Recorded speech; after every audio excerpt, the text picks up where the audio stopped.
कमरा हंसी से गूंज रहा था। दिव्यांशी अपनी सहेली से बात कर रही थी।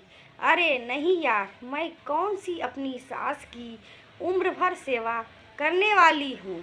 अभी मेरे बच्चे छोटे हैं और मेरी सास को खाना बनाकर खिलाने का शौक़ है, तो मेरे खाना बनाने वाली के पैसे बच जाते हैं, वरना इस सोसाइटी में तो खाना बनाने वाली 5,000 से कम नहीं लेती है। अगर मैं घरवाली आंसू बहाकर सास को यहाँ नहीं ले आती तो वे मेरी जेठानी अपने यहाँ के सारे काम करवाती और महारानी खुद आराम करती। अब पापा जी तो रहे नहीं तो ये भी अच्छा हुआ, वरना दोनों यहाँ रहते तो मेरी सास तो उनकी ही सेवा में लगी रहती।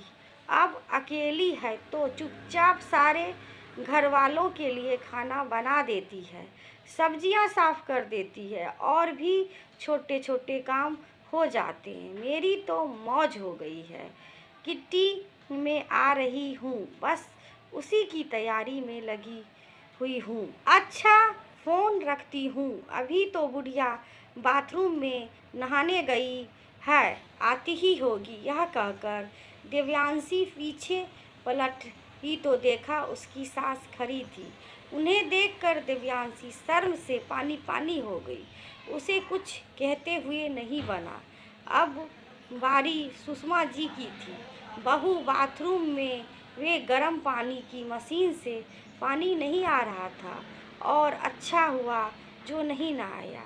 मैं तुझसे मशीन के बारे में पूछने आई थी और इसी बहाने मुझे तेरी हकीकत पता चल गई कि तेरे मन में मेरे प्रति क्या भावना है। तू मुझे एक नौकरानी से ज़्यादा कुछ भी नहीं समझती है। यह जानकर बहुत दुख हुआ कि मेरी औकात इस घर में सिर्फ खाना बनाने वाली बाई जितनी है। मुझे खाना बनाने का शौक़ है। यह बात तू हंसी खुशी से बोल देती कि मेरी सास बहुत अच्छा खाना बनाती है। मुझे तो उनके आने से आराम हो जाता है। वे तो माँ की तरह मेरी देखभाल करती है।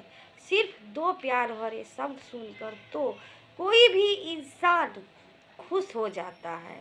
मुझे भी बस प्यार और सम्मान चाहिए, वरना खाना तो वृद्धाश्रम में भी मिल ही जाता है।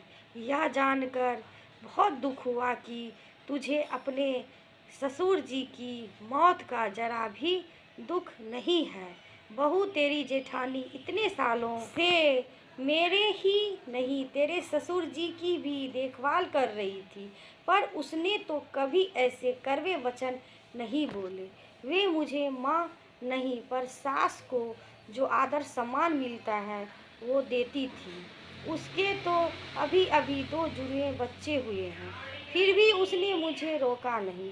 उसने यहाँ यही कहा कि मम्मी जी आप दिव्यांशी की यहाँ जा आइए, आपका मन जहाँ करे वहाँ रहिए। आपके 2 बेटे हैं, 2 घर है, आप कहीं भी रह सकती हैं। सासू माँ आपका बंटवारा तो नहीं हुआ है, आप तो दोनों बेटों की माँ हो। अपनी मर्जी से किसी भी घर में कितने वक्त तक भी रहो। दिव्यांशी इतना अपमान होने के बाद मैं इस घर में नहीं रुक पाऊंगी। मेरे बेटे को कह देना कि अगर उसको मुझसे मिलना हो तो अपने बड़े भाई के घर में आकर मिल जाए। दिव्यांशी शर्मिंदगी महसूस कर रही थी क्योंकि उसने अपनी सहेली के आगे अपनी सास का अपमान जो किया था। सुषमा जी ने सामान बांधा और अपने बड़े बेटे के घर रहने चली गई। आशा करती हूँ कि ये कहानी आपको पसंद आई होगी। पसंद आए तो लाइक करिए, सब्सक्राइब करिए, शेयर करिए दोस्तों, और बेल आइकन ज़रूर दबा लीजिएगा जिससे मेरी वीडियो की नोटिफिकेशन आपके पास पहुँचे, आप वीडियो देख सकें। थैंक यू दोस्तों, धन्यवाद।